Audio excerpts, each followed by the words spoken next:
Welcome to my education tutorial channel. आज हम देखिए यहाँ पे आपके लिए लेकर आए हैं वर्ल्ड जियोग्राफी, जो कि हमारा है पवने और ज्वालामुखी। इन दोनों के बारे में हम डिस्कस करने वाले हैं। एक पवन है और दूसरा हमारा क्या है, ज्वालामुखी। ये दोनों टॉपिक जो है ये बहुत इंपॉर्टेंट है और अक्सर बच्चे इससे क्वेश्चन पूछे जाते हैं और बच्चे इसमें कंफ्यूज हो जाते हैं और नहीं कर पाते हैं, क्योंकि इससे कई सारे क्वेश्चन हैं जो इम्पोर्टेंट हैं। वैसे हम यहाँ पे और तथ्य और भी जानेंगे ज्वालामुखी के बारे में कि ज्वालामुखी क्या होती हैं, और तथा यहाँ पे पवने के प्रकार, पवन के प्रकार भी यहाँ पे हम डिस्कस करेंगे। ये इम्पॉर्टेंट है। एसएससी, सीजीएल, लेखपाल इत्यादि जो भी गवर्नमेंट एग्ज़ाम होते हैं, आप जो भी अपने देश में गवर्नमेंट सरकारी एग्ज़ाम देखते हैं, वो सभी एग्ज़ाम के लिए ये इम्पॉर्टेंट है, क्योंकि अक्सर पवने और ज्वालामुखी से क्वेश्चन इसमें पूछे जाते हैं। तो आइए हम स्टार्ट करते हैं। अब देखिए यहाँ पे हम सबसे पहले बात करेंगे वायु, क्योंकि पवन का मतलब ही आप क्या समझते हैं, हवा। वायु है क्या? तो वायु जो हमारा है वो गैसों, धूल कण तथा जल वाष्प का एक विषमांगी मिश्रण है। वायु हमारा क्या है? वायु हमारा यहाँ पे गैस, धूल कण और जल वाष्प का एक विषमांगी मिश्रण है। कैसा मिश्रण है हमारा वायु? एक विषमांगी मिश्रण है।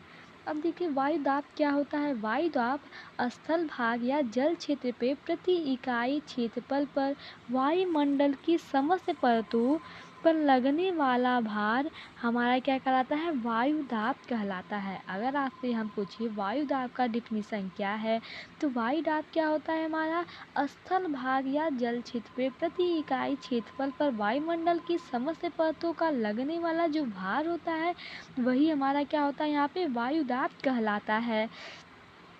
अब यहाँ पे अन्य तथ्य की बात करें हम, तो सबसे ज़्यादा वायुमंडलीय दाब समुद्र की सतह पर लगता है, क्योंकि आपसे यहाँ पे क्वेश्चन पूछा जा सकता है कि सबसे ज़्यादा वायुमंडलीय दाब कहाँ पे लगता है। तो सबसे ज़्यादा वायुमंडलीय दाब समुद्र की सतह पे लगता है। कहाँ पे लगता है? समुद्र की सतह पे लगता है। अतः आपको ये इम्पोर्टेंट पॉइंट यहाँ पे याद करने की ज़रूरत है। जैसे जैसे ऊपर जाने पर वायु दाब में कमी आती जाती है। आप जैसे जैसे ऊपर जाएंगे वैसे क्या होता है, वायु दाब में कमी आती रहती है यहाँ पे। और यहाँ पे अगला हम पॉइंट देखिए, तो 1 वर्ग सेंटीमीटर बराबर कितना भार लगता है यहाँ पे, 1024 ग्राम मीटर भार यहाँ पे लगता है समुद्र पर। कहाँ पे? समुद्र की बात कर रहे हैं हम। वायु दाब मापी बैरोमीटर से मापते हैं और इकाई मिलीबार या पास्कल से ज्ञात करते हैं। अब आप सोचेंगे हम कैसे इसे ज्ञात करते हैं, तो यहाँ पे हम उसकी यंत्र के बारे में भी बताए हैं कि वायु दाब मापी है उसे हम बैरोमीटर से, और इसकी जो इकाई होती है वो क्या है, पास्कल है। अब हम बात करते हैं, ये तो हमारी बात थी वायु के बारे में। देखिए हमारा ये पॉइंट क्या है, पवन के बारे में हम जानकारी लेंगे। तो आइए स्टार्ट करते हैं। अगर देखिए यहाँ पे पवन क्या होता है, पवन किसी यहाँ पे व्यक्ति का नाम नहीं है। यहाँ पे हम पवन हवा के बारे में बात करने जा रहे हैं। तो वायु का क्षैतिज संचरण पवन कहलाता है। वायु का जो क्षैतिज संचरण ही हमारा क्या होता है, पवन कहलाता है। अब यहाँ पे टॉपिक होती है कि पवन के प्रकार कितने होते हैं। तो देखिए जो पवन होता है वो 4 प्रकार का होता है। कितने प्रकार का होता है? 4 प्रकार का होता है। कौन कौन होते हैं ये भी आपको जानना जरूरी है। कौन है हमारा? पहला हमारा है प्रचलित पवने। कौन सा पवने है? प्रचलित पवने। उसके बाद हमारा दूसरा क्या है, सामयिक पवने। तीसरा हमारा स्थानीय पवने और चौथा हमारा दैनिक पवने है। अब आप सोचेंगे ये पवने है क्या, मतलब यहाँ पे किस किस प्रकार से इन्हें डिफाइन किया गया है। तो जो हमारे 4 प्रकार के पवने हैं, इन्हें देखिए हम कैसे इसे बताए हैं कि हमारी पवने के प्रकार हैं। प्राचीन पवने क्या होती हैं, इन्हें हम अस्थायी पवने भी कहते हैं। ये साल भर एक ही दिशा में बहती रहती हैं, मतलब इन्हें जो बहने का दिशा है, समय है, इसके हिसाब से इन्हें विभाजित किया गया है। तो जो हमारी प्रचलित पवने हैं वो साल भर एक ही दिशा में बहती रहती हैं, और जो हमारी सामयिक पवने हैं वो उत्तर से दक्षिण की ओर बहती हैं। और कहाँ बहती हैं? उत्तर से दक्षिण की ओर। गर्मी में दक्षिण से उत्तर की ओर और सर्दी में उत्तर से दक्षिण की ओर बहती हैं। इन्हें हम मानसूनी पवने भी कहते हैं। स्थानीय पवने क्या है, ये एक निश्चित समय में क्या होती हैं, एक निश्चित समय में बहती हैं। और दैनिक पवने क्या होती हैं, दिन रात, मतलब अब जैसे कहीं पे बारिश होती है, फिर अगर हवा चलने लगती है तेज़, फिर धीरे हवा चलती है, तो ये कौन सी पवने हैं, ये दैनिक पवने हैं, जो दिन रात में चेंज होती रहती हैं, बदलती रहती हैं। अब हम यहाँ एक एक पवन के बारे में पूरा डिफाइन करेंगे यहाँ पे कि क्या है, कैसे ये चेंज होती हैं, किस प्रकार की पवने हैं। तो आइए स्टार्ट करते हैं। पहला हमारा क्या है, प्रचलित पवने है। कौन सा है? प्रचलित पवने। इसे 3 भागों में यहाँ पे डिफाइन किया गया है। कौन कौन है? व्यापारी पौने, पछुआ पौने और ध्रुवीय पूर्वी पौने।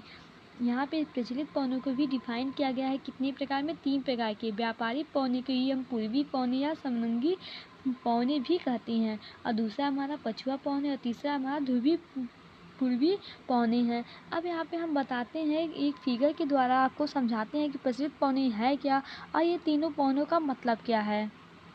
देखिए हमारा ये एक पिक है जो कि काफ़ी यहाँ पे अच्छा है, और इसी पे हम आपको बताते हैं जिससे आपको यहाँ पे थोड़ा अच्छा सा महसूस होगा इस फिगर को देखकर।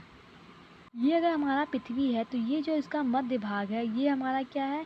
ये हमारा भूमध्य रेखा है। मध्य भाग क्या है? हमारी भूमध्य रेखा है। अब देखिए यहाँ से ये 5 अंश इधर और 5 अंश ऊपर, ये हमारा क्या है? North pole. ये हमारा क्या है? साउथ है। क्या है? साउथ है। और ये कितना है? 5 डिग्री। इसे हम कहते हैं पूर्वी पौने। इतने को हम क्या कहते हैं? पूर्वी पौने कहते हैं। इसे हम क्या कहते हैं? इसे पूर्वी पौने कहते हैं। आगे हम इसी प्रकार अगर देखें तो देखिए ये हमारा यहाँ पे क्या है?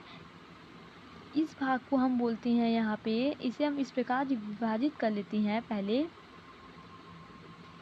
देखिए ये हमारा यहाँ पे डायग्राम बन गया है। अब इसे हम यहाँ पे समझाते हैं। तो ये तो आप जान गए, ये हमारा भूमध्य रेखा है, ये वाला पॉइंट, और ये हमारा क्या है? नॉर्थ है, ये साउथ है, जिसे हम पूर्वी पौने कहते हैं। अब देखिए यहाँ से यहाँ तक ये तो हमारा 5 डिग्री था। ये हमारा कहाँ होता है? ये हमारा 30 से 35, कितना है? 30 से 35 है। ये हमारा क्या होता है? 30 से 35 अंश नॉर्थ होता है। क्या होता है? 30 से 35 नॉर्थ होता है। और ये वाला जो है ये हमारा होता है 60 से 65। कितना? 60 से 65 नॉर्थ होता है। कितना होता है? ये हमारा 60 से 65 नॉर्थ होता है। ऐसे अगर हम नीचे बात करिए, साउथ की तरफ बात करें, तो ये हमारा 30 से 35 साउथ होता है। कितना होता है? 30 से 35, सॉरी ये हमारा क्या है? 30 से 35 साउथ आंसर है। और ये जो रेखा है आपको दिखाई दीजिए, ये हमारा क्या है? 60 से 65। कितना है? 60 से 65। ये हमारा क्या है? साउथ है। तो आपको यहाँ पे इस फिगर को देखने से मालूम चल रहा होगा कि ये है क्या। तो यहाँ पे हम बात करेंगे सिर्फ पौने के बारे में। तो आइए स्टार्ट करते हैं।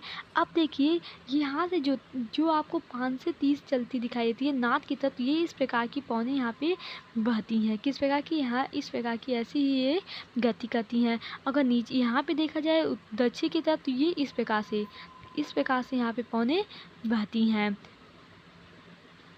और अगर यहाँ पे देखा जाए जो 60 से 30 के बीच में है, तो ये यहाँ पे इस प्रकार के इसके विपरीत में ये पौने यहाँ पे बहती हैं। ये ऐसे आ जाएंगी नीचे, और ये हमारा क्या है? यहाँ पे हमारी ऐसे पौने बहती हैं। इस प्रकार की पौने यहाँ पे बहती हैं। तो आपको यहाँ पे दिखाई दे दिया होगा कि कैसी प्रकार की, मतलब कौन सी पौने बहती हैं। अब देखिए ये हमारा जो है यहाँ पे क्या होता है? यहाँ पे हमारा 90, कितना? 90 अंश नॉर्थ होता है। ये हमारा क्या है? 90 अंश साउथ पोल है। क्या है? नॉर्थ इधर साउथ है, जिसे हम ध्रुवीय पूर्व और ध्रुवीय पूर्वी पौने, ये हमारी क्या है? ध्रुवीय पूर्वी पौने भी कहती हैं। अब देखिए यहाँ पे अगर हम प्रेशर की बात करें, तो यहाँ पे देखिए हाई प्रेशर होगा। यहाँ पे 90 अंश है, तो यहाँ पे क्या होगा? हाई प्रेशर होगा, HP। और यहाँ पे देखा जाए तो ये हमारा लो प्रेशर होगा, और फिर यहाँ पे क्या होगी? है ये हाई प्रेशर होगी। ऐसे ही यहाँ पे बात करें तो ये हमारी हाई प्रेशर होगी, ये हमारी क्या है? ये हमारी यहाँ पे हाई प्रेशर होगी, और ये हमारा लो प्रेशर होगा। तथा जो नीचे 90 अंश वाला है ये हमारा क्या होगा? हाई प्रेशर होगा। ये तो हमारे थे जिन्हें हम आपको बताए हैं कैसे पौने मतलब किस प्रकार गति करती हैं, इसके बारे में यहाँ पे हम डिस्कस किए हैं। यहाँ पे हम बात करेंगे व्यापारी पौने। तो अगर हम यहाँ पे स्थिति इसके देखें तो 5 से 30 डिग्री जो होती है उत्तरी एवं दक्षिणी अक्षांशों पे व्यापारी पौने हमारी स्थित रहती हैं। अभी हम आपको फिगर से दिखाए हैं कि 5 से 5 तक होती हैं। और उत्तरी गोलार्ध देखा जाए तो नॉर्थ ईस्ट साउथ वेस्ट, ये उत्तरी गोलार्ध में स्थित होती हैं। और दक्षिणी गोलार्ध में देखा जाए तो साउथ ईस्ट से नॉर्थ वेस्ट तक, ये हमारी इसकी स्थिति के बारे में हुई है। अब हम बात करते हैं जो हमारी अगला था वो हमारा क्या था? पछुआ पौने। ये इसकी स्थिति क्या होती है? 35 से 60 नाउ से साउथ पोल की ओर इसकी स्थिति होती है। और ध्रुवीय पूर्वी पौने की बात करें, ये हमारा यहाँ पे क्या होता है? ध्रुवीय पूर्वी पौने ऊपर वाली जो हम आपको फिगर में यहाँ पे दिखाए हैं। जैसे ये फिगर दिया ना, तो इसके ऊपर जो पार्ट दिए थे वही हमारे ध्रुवीय पूर्वी पौने होती हैं, जो हमारी 60 से और 90 के बीच में वाली पौने होती हैं। अब हम बात करते हैं सामयिक पौने क्या होती हैं। दूसरा हमारा क्या था? सामयिक पौने। ये तो हम प्रचलित पौने के बारे में डिस्कस किए। सामयिक पौने को हम मानसूनी पौने कहते हैं। इन्हें दो भागों में विभाजित किया गया है। पहला हमारा यहाँ पे दक्षिणी पूर्वी मानसूनी पौने। पहला कौन सा है? दक्षिणी पूर्वी मानसूनी पौने। दूसरा हमारा क्या है? उत्तरी पूर्वी मानसूनी पौने। अब हम दक्षिणी पूर्वी मानसूनी पौने के बारे में अगर बताएं तो ये दक्षिण पश्चिम से उत्तर पूर्व की ओर बहती हैं। कैसे बहती हैं? ये दक्षिण पश्चिम से उत्तर पूर्व की ओर ये क्या होती हैं? बहती हैं। दक्षिण पश्चिम से उत्तर पूर्व की ओर ये पौने क्या होती हैं? बहती हैं। दक्षिण पश्चिम मानसून, और या तो हम इसे ग्रीष्मकालीन मानसून के नाम से जानते हैं। इसे हम किस प्रकार जानते हैं? दक्षिण पश्चिम मानसून या ग्रीष्मकालीन मानसून के नाम से इसे हम जानते हैं। अब उत्तर पूर्वी मानसूनी पौने के बारे में बात करें तो उत्तर पूर्वी मानसून या शीतकालीन मानसून या लौटता हुआ मानसून, ये तीनों इसके नाम हैं। इस प्रकार से हम जानते हैं। तीसरा हमारा क्या है? तीसरा हमारा स्थानीय पौने। ये क्या होती हैं? तो आइए देखते हैं। एक निश्चित समय काल में निश्चित क्षेत्र में पाई जाने वाली पौनों को हम स्थानीय पौने कहते हैं। एक निश्चित समय काल में निश्चित क्षेत्र में पाई जाने वाली पौनों को हम क्या कहते हैं? स्थानीय पौने कहते हैं। अब हम जानते हैं कौन से स्थानीय पौने हैं। यहाँ पे हम लिए हैं गर्म एवं शुष्क स्थानीय पौने। कौन से? गर्म एवं शुष्क स्थानीय पौने। अब देखिए ये हमारी क्या है? चिनूक। कौन है पहला यहाँ पे? चिनूक, जो कि हमारा यहाँ पे पाया जाता है? उत्तरी अमेरिका में। कहाँ पे? उत्तरी अमेरिका में। ये हमारी चिनूक पौने होती हैं जो कि कहाँ पाई जाती हैं? उत्तरी अमेरिका में। सिराको, ये हमारा कहाँ पे है? इटली में। कहाँ पे है? इटली में। ऐसे यहाँ पे और हैं जो कि गर्म एवं शुष्क स्थानीय पौने हैं। क्या है? वो brick fielder, Australia, nor'wester, New Zealand, लू, इसे हम ताप लहरी भी कहते हैं, जो कि हमारी कहाँ पे? ये पश्चिमी भारत में। जो पश्चिमी भारत है इस एरिया को हम क्या कहते हैं? लू या ताप लहरी पौने कहते हैं, जो कि गर्म होती हैं। और फ्रांस, जो कि हमारा क्या है? स्विट्जरलैंड में। और हरमटन है जो कि हमारा कंसीन, गिबली, चिली इत्यादि जगह इसके नाम है। मतलब जो हरमटन है ये क्या है? ये सभी इसके नाम है। अब हम बात करते हैं, ये तो हमारी जो टॉपिक था यहाँ पे, ये क्या थी? हमारी कुल गर्म पौने थी। कैसी के पौने थी? ये हमारी सभी गर्म पौने थी। अब हम बात करेंगे यहाँ पे ठंडी पौने के बारे में। ये हमारी पौने क्या है? पहला हमारा यहाँ पे पौना क्या है? पौने मिस्ट्रल, जो कि हमारी क्या है? ठंडी पौने है। फ्रांस, बोरा एड्राइस सागर में। और ब्लिज़ार्ड, जो कि यूएसए तथा लेवेजडॉ, ये हमारा कहाँ पे है? स्पेन में। अब हम बात करते हैं दैनिक पौने के। देखिए ये हमारी हैं यहाँ पे दैनिक पौने। अब दैनिक पौने का देखें तो दिन तथा रात के तापांतर के कारण अपनी दिशा परिवर्तित करती हैं, उसे हम कहते हैं दैनिक पौने। ये दिन और रात के तापमान, जैसे दिन में क्या होता है, आप देखते हैं बहुत गर्मी होती है दिन में, तो गर्मी के समय गर्मी ही होगी और ठंडी के समय ठंडी होगी। तो देखते हैं ये कई बार मौसम मतलब चेंज कभी काल हो जाता है। दिन में बहुत ही कभी बारिश होने लगती है तो क्या होता है, इसमें हवा बहुत ठंडी हो जाती है। और अगर धूप रहता है तो लू टाइप की चलती है, जो कि बहुत गर्म हवा होती है। तो ये सभी के बारे में डिस्कस करेंगे कि क्यों गर्म हवा मतलब कैसे होती हैं, ठंडी हवा क्यों होती है, ये सभी के बारे में हम जानेंगे। तो देखिए जो हमारी दैनिक पौने होती हैं ये हमारी क्या है? इन्हें भी दो भागों में समझ लीजिए डिफाइन किया गया है। एक हमारा है समुद्र समीर तथा स्थल समीर। क्या है? समुद्र समीर तथा स्थल समीर। और दूसरा हमारा यहाँ पे पर्वत समीर तथा घाटी समीर। कौन कौन सा है? समुद्र समीर तथा स्थल समीर, और दूसरा हमारा पर्वत समीर तथा घाटी समीर। अब हम यहाँ पे बताएंगे कि समुद्र समीर तथा स्थल समीर क्या होते हैं और पर्वत समीर तथा घाटी समीर क्या है। यहाँ पे हम एक डायग्राम लेते हैं। यहाँ पे देखिए हम एक डायग्राम लिए हैं जो कि आपको यहाँ पे समझ में आ रहा होगा। ये हमारा क्या है? दिन के समय। यहाँ पे हम समुद्र समीर तथा समुद्र स्थल समीर के बारे में डिस्कस करेंगे। ये हमारा क्या है? दिन के समय की बात कर रहे हैं। अब आप देखेंगे यहाँ पे कि और ये हमारा रात के समय। तो दिन में क्या होता है? दिन में हमारे सूर्य भगवान जी से उगे रहते हैं। तो ये हमारा स्थल है और ये हमारा क्या है? ये हमारा समुद्र है। तो ये हमारे समुद्र है तो पानी यहाँ पे रहेगा। और स्थल तो इस प्रकार होगा, समुद्र गहरा होता है, पानी स्थल हमारा ऊंचा रहता है। अगर देखें तो यहाँ पे देखते हैं, अगर सूर्य की रोशनी ऐसे पड़ेगी, पृथ्वी पे सूर्य की रोशनी पड़ेगी तो स्थल पे जाएगी, समुद्र पे जाएगी भी। तो इस समय क्या होगा कि जो हमारी सूर्य की रोशनी से पड़ने से कारण क्या होगा? यहाँ पे हाई प्रेशर होगा, क्योंकि हाई प्रेशर यहाँ पे होगा। ये कि पानी ठंडा है, ठंडा ऊपरी तरफ परत क्या है इसकी? ठंडी है। तो अब पानी ठंडा होने के नाते यहाँ से जो हमारे प्रकाश पहुंचने के नाते ये हवा यहाँ से जो उठेगी वो क्या होगी, वो ठंडी हवा होगी। और ये हमारा लो प्रेशर होगा, यहाँ पे क्या होगा, लो प्रेशर का। तो जो हमारी हवा होती है वो कहाँ से चलती है, वो हाई से लो प्रेशर की ओर बहती है। तो ये हमारा हाई, अर्थात यहाँ से पौने जाने में क्या होगा, ये सुबह के समय ठंडा यहाँ पे आपको लगेगा, क्योंकि हाई से लो में जा रही है तो स्थल पे आपको गर्मी महसूस होगी। इसी यही कारण है कि दिन के समय हमें गर्मी लगती है और रात के समय हमें क्या होती है, ठंडी लगती है। क्या कारण है, इसका कारण यही है कि जो पौने होती हैं वो समुद्र से स्थल की ओर दिन के समय में जाती हैं, और स्थल की ओर जाने के कारण वहाँ पे क्या होती है, लो प्रेशर होने के नाते वो पौने क्या होती हैं, गर्म हो जाती हैं।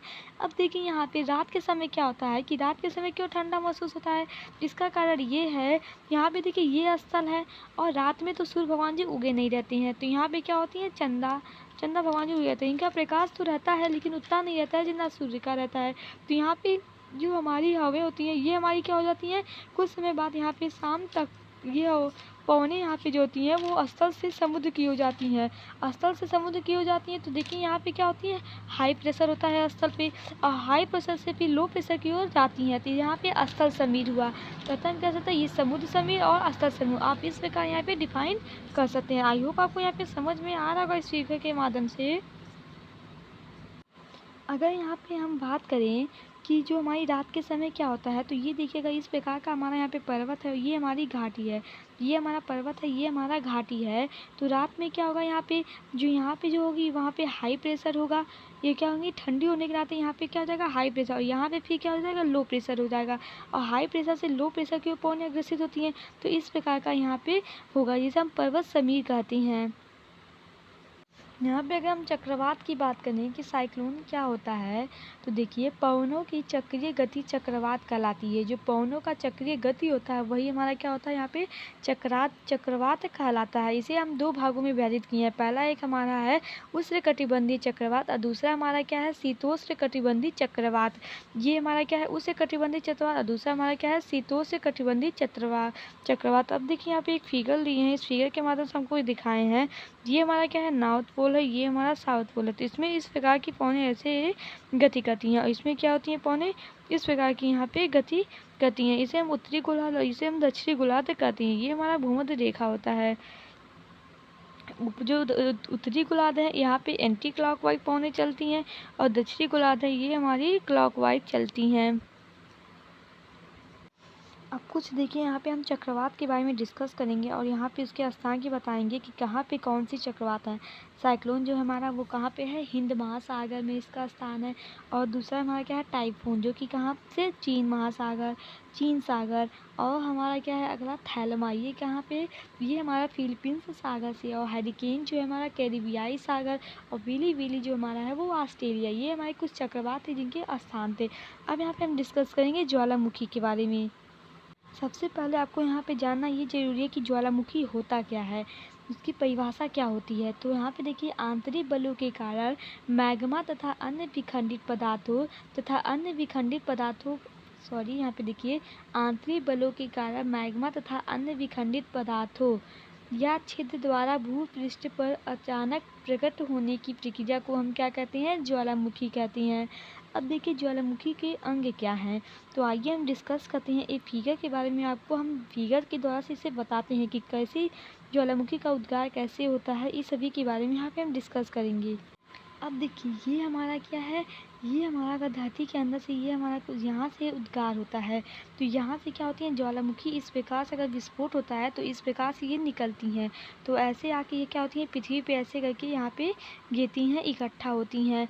तो ये हमारा तो क्या हुआ, ये हम देखते हैं कि ये इस प्रकार से यहाँ पे इकट्ठा हो जाती हैं। आगे हम देखते हैं तो इन्हें हम कहते क्या हैं, इस भाग को, ये जो हमारा भाग है, जो इसका मुख है, इसे हम कहते हैं ज्वालामुखी मुख। क्या कहते हैं इसे, हम ज्वालामुखी मुख या क्रैटर कहते हैं। जो हमारा यहाँ पे मुख है इसे हम क्या कहते हैं, ज्वालामुखी मुख या क्रैटर कहते हैं। और इस भाग को हम क्या कहते हैं, इस भाग को हम कहते हैं ज्वालामुखी ग्रीवा। क्या कहते हैं, ज्वालामुखी ग्रीवा, इसे हम क्या कहते हैं, ज्वालामुखी ग्रीवा। और ये हमारा जो भाग यहाँ पे नीचे वाला आपको दिखाई दे रहा होगा, ये जो हमारा भाग है इसे हम निकास नली या लावा नली भी कहती हैं। यहाँ से निकल रहा है तो इसे हम क्या कहते हैं, निकास नली या लावा नली इसे हम कहते हैं। क्या कहते हैं, निकास नली या लावा नली।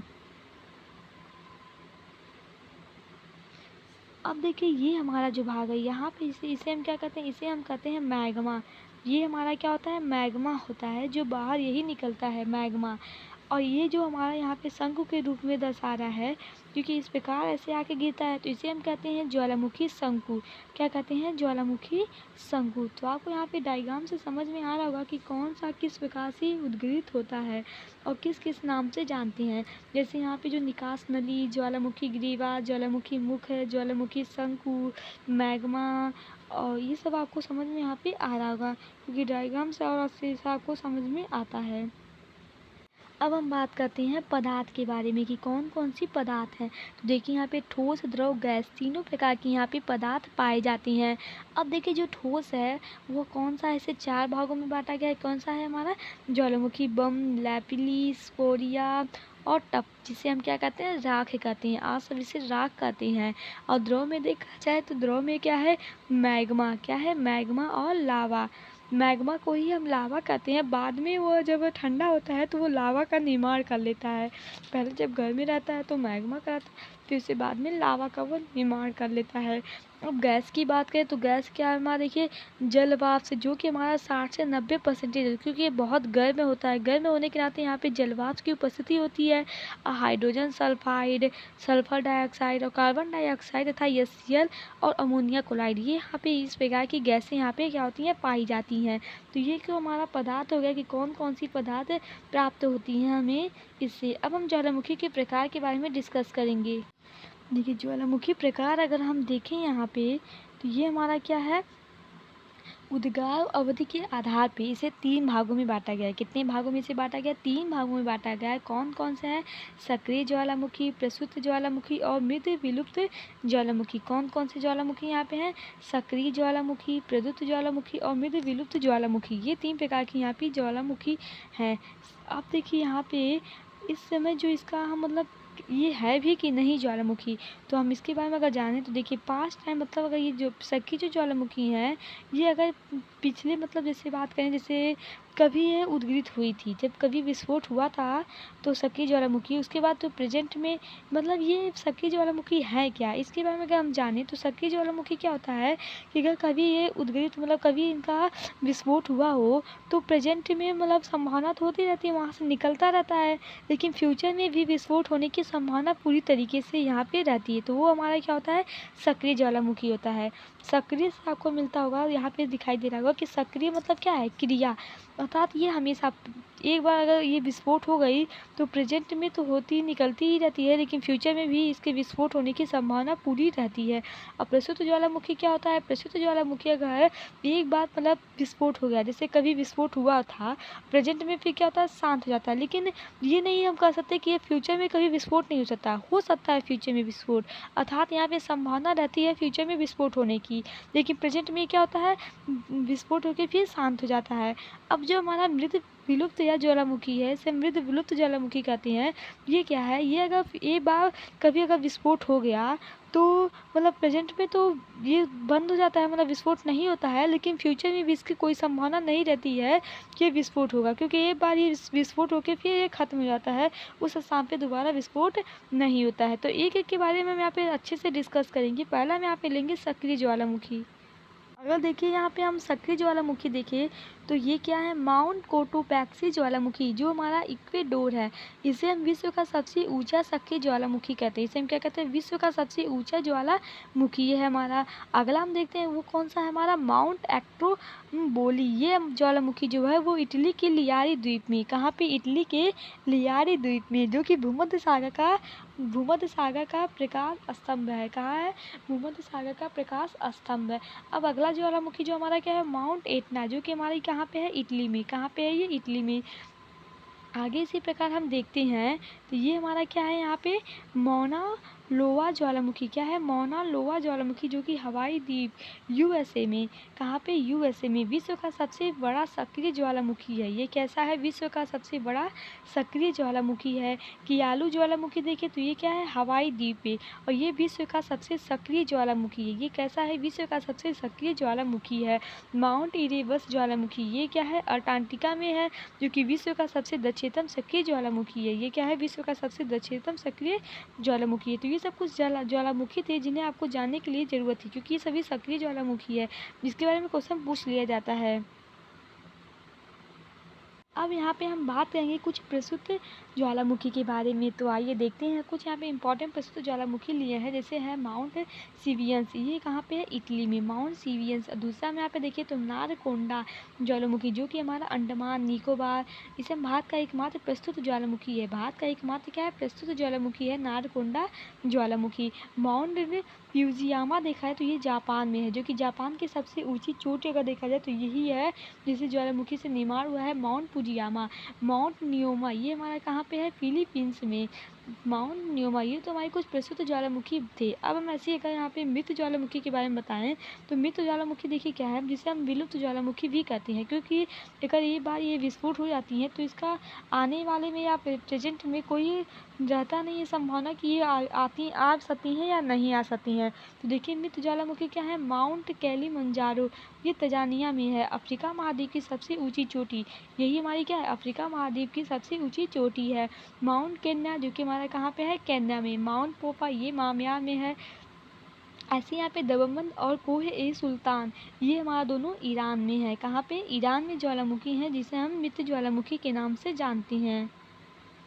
आई होप आपको यहाँ पे जो भी हम बताए हैं वो आपको समझ में आए होंगे, जो कि इम्पोर्टेंट ज्वालामुखी हैं, ये सभी पेपर में पूछे जा चुके हैं।